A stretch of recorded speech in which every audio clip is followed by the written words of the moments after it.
Okay, we're on the air. Good morning. Okay, well, the mystical path. We're on the mystical path. One spirit is a mystical path.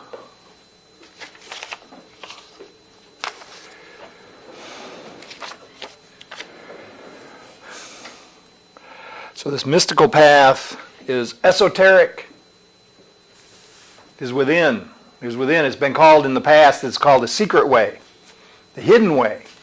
And the only reason that it's secret and hidden is because we haven't gone within to find it. It's available to all of us, and this is the ability to find the love within us and then extend it out into the world as some sort of service. Our service could be an excited utterance. That doesn't mean swearing. I've been doing that more lately, by the way. I know. The guy at my friend that I play racquetball with, it's a very fundamentalist minister. He tells me the reason I'm doing that is because I'm backsliding. I'm telling him I'm just breaking out of another cocoon. That's all. I'm becoming something else. So this esoteric experience leads to an exoteric existence in the world. We go within. We go to the secret place within. We do, as Jesus instructs before the Lord's Prayer, he tells you what to do. He says, go into your closet and close the door. He really wasn't talking about that little cubicle in the back of the room here. Although he meant go wherever you can be quiet. And close the door against outer distractions. And this is really important to establish this inner experience. So the mystical path begins with surrender. It begins with the surrender of the ego, which in the meditation that we just did, we open our minds and heart to good. To think about the fact that there is infinite possibility in the world that we have made, which we were just complaining about because of the snow. In the world that we have made, we all agreed upon it. And as I told Glenn, not only did we agree upon the world that we have made, we agreed to be disagreeable about it. It's all part of the whole deal. So, but the fact of the matter is, in the world that we have made, there is infinite possibility. There in the universe, I'm going to be very grand here and say that in the universe that we have made, there's infinite possibility. Now, the universe we have made is not reality. This is the other thing. This is what we find out in this inner experience. When we go within, we find out that the real world is within. That the reality, the truth is within, and that is simply the love of God that we're all a part of.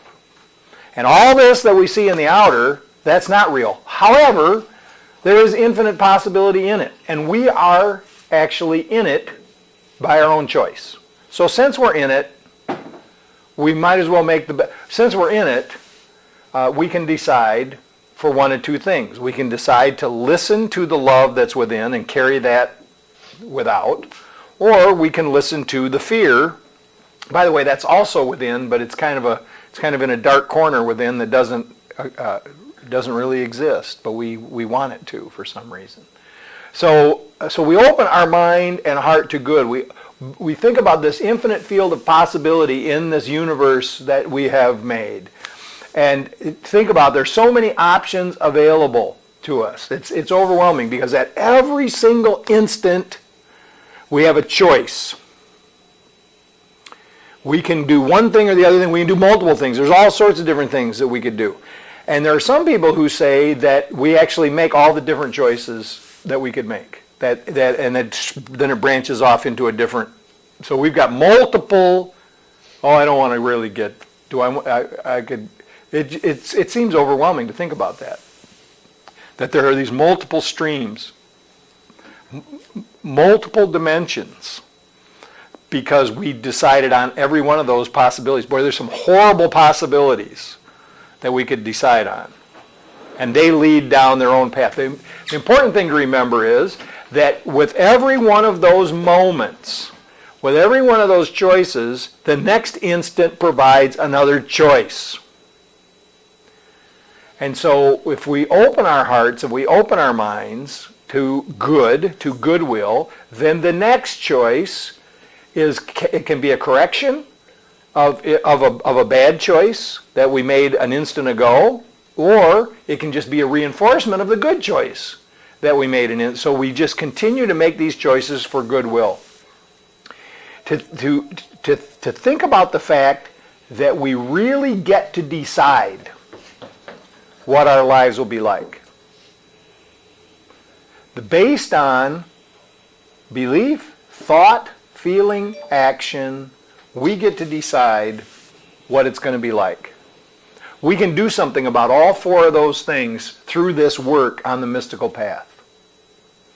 That we remember that there's this guidance is available, and that's where the surrender, the first piece, the surrender of the ego to this power greater than ourselves, this is, and then the second step of this is the hope that we don't have to live in suffering, that we don't have to live in misery, and that leads to a faith where we really get it in our minds that it's not just a possibility, not even a probability, but that it is a surety that we will ultimately be cared for, be one with life. So, to be open to guidance, to consider this thing, this phrase that comes from the Bible. It's in Psalms. All things work together for good to those who love God. Now, it's been interpreted many times as being an indictment against those who things are not working out so well for. So, well, obviously, since things are going badly, they're sick, their house burnt down, whatever it is. I mean, we're talking about going all the way back to ancient times.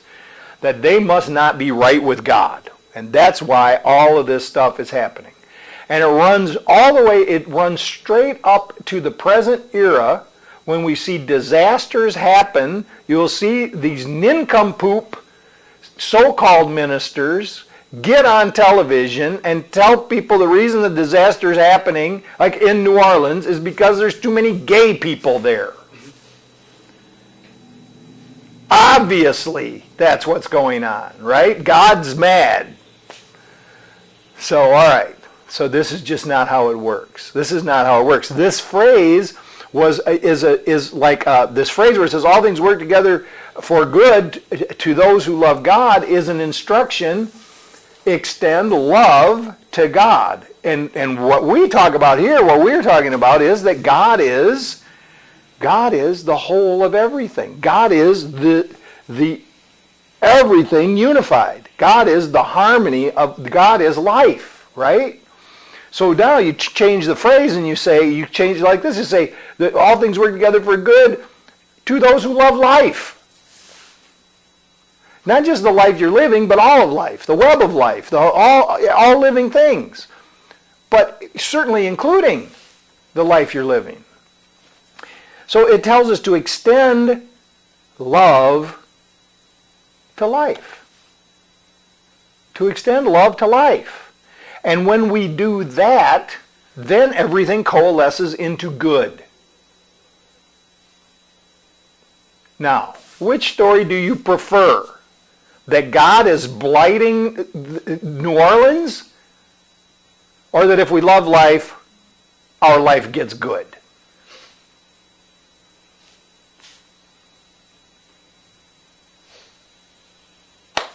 So we surrender the ego. We allow hope to coalesce into faith.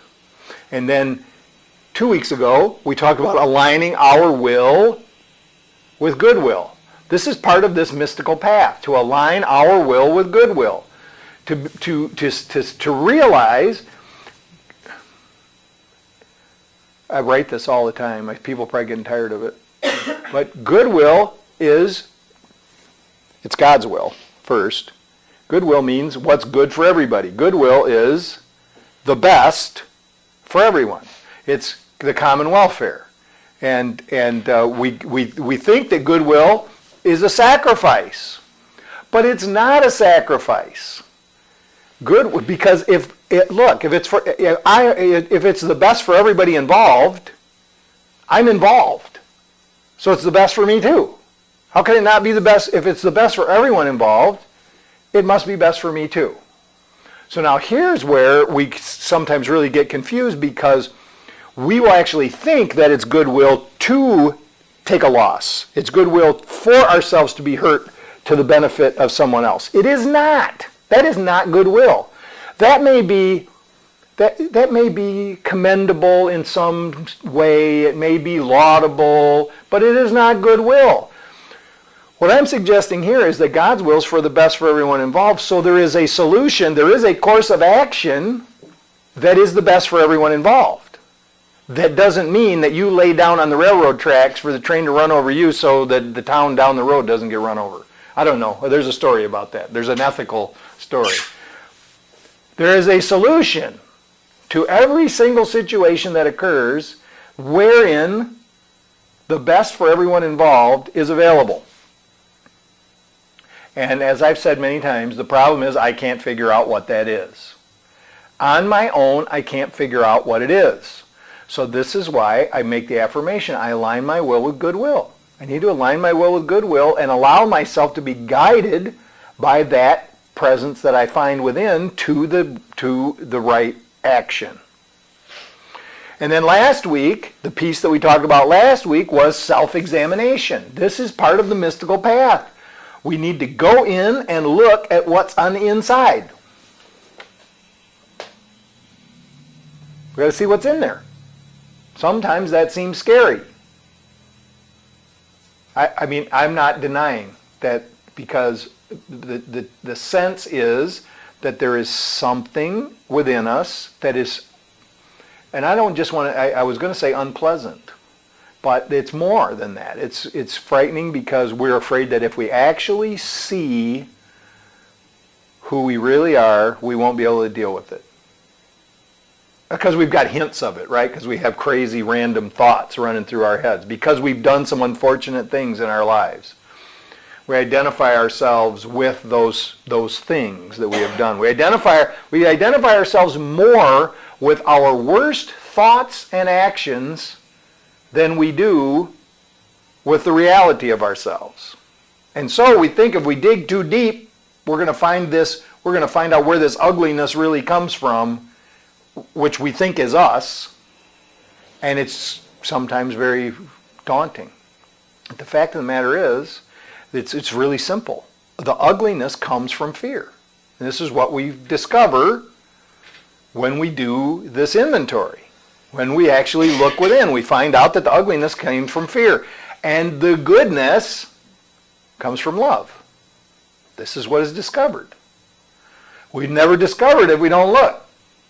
We don't figure it out. So, who am I mad at? And why? This is important. Who am I mad at and why? Because the who is not important. The why is what's important. I mean, the who is important because something needs to be done with that who. Whoever it might be. But the why is what's important because it reveals the fear.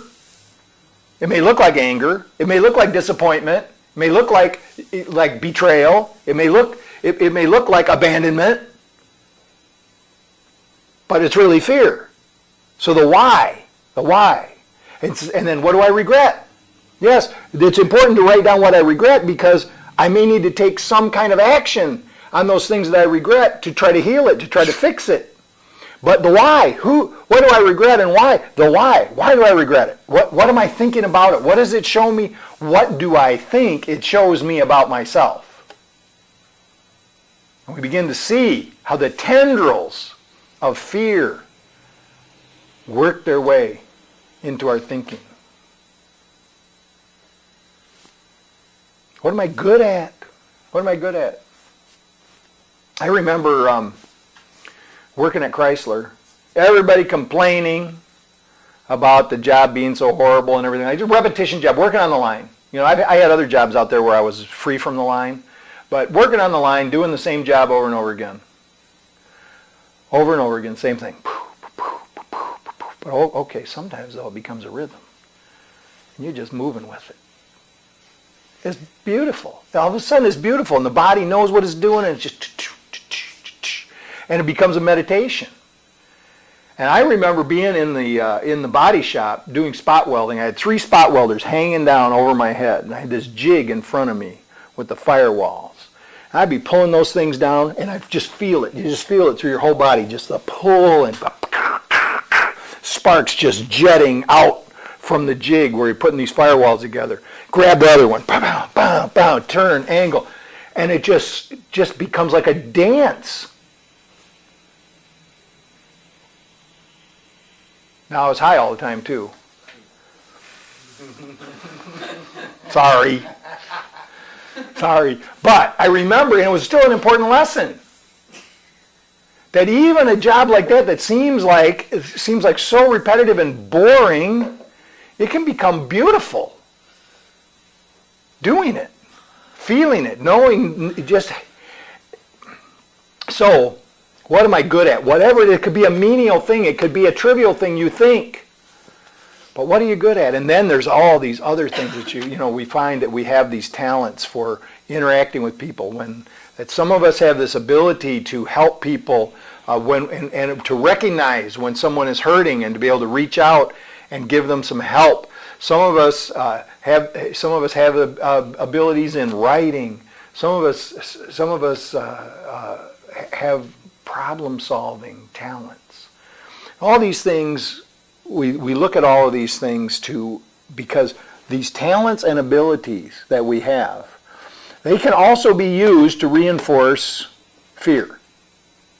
Or we can use them as gifts, and actually while we're doing them, we can use them as gifts to whoever else is involved. So working on the line at Chrysler, not that hard to see that I'm being of service to the people who are going to drive this car. So maybe I might want to pay attention to that. I'd probably do a little bit better job if I thought about the person that's actually going to be driving the car when it's done. Whatever it is that I'm doing, if I have that thing, with the thing that I'm good at, I can turn it into a gift to whoever is going to receive it. What are my hopes and dreams? When I was a kid, I wanted to be a movie star. That's not true. I didn't want to be a movie star, but I'm just using that as an example. And when I was a kid, I wanted to be a killer. So, I mean, really, that's what I was. That's where I gravitated to. Okay, I'm just being real about it. But whatever it is, you might have wanted. I wanted to, whatever it is, that needs to be written down because it has something to do with what's going on today. It may seem like, well, of course, I'm not going to be a ballerina. I'm 40 years old or whatever, right? Probably not going to be a ballerina. Doesn't mean I can't dance.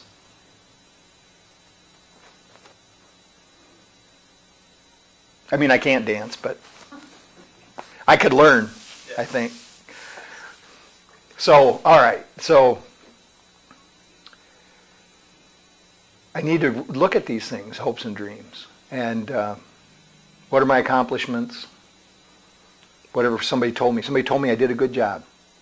If it comes to mind, write it down. You don't have to dig through, but you write it down. Now, all these things, you've already done that, by the way. You had a week to do it. I don't know what you're waiting for. You've already written it down. It's over with. So then the next thing is to share it. Everybody needs a confidant. Everyone needs a confidant. In recovery programs, they call them a sponsor. Everybody needs a confidant. You can use the minister. You can use a counselor. But listen, the confidant, and you use your best friend. But it's really important. Find a confidant who you can trust. This is kind of important. And here's how you know you can trust them. If they say bad things Everybody says bad things occasionally, but if the person has a habit of telling you bad news about other people, you do not want to use them as your confidant.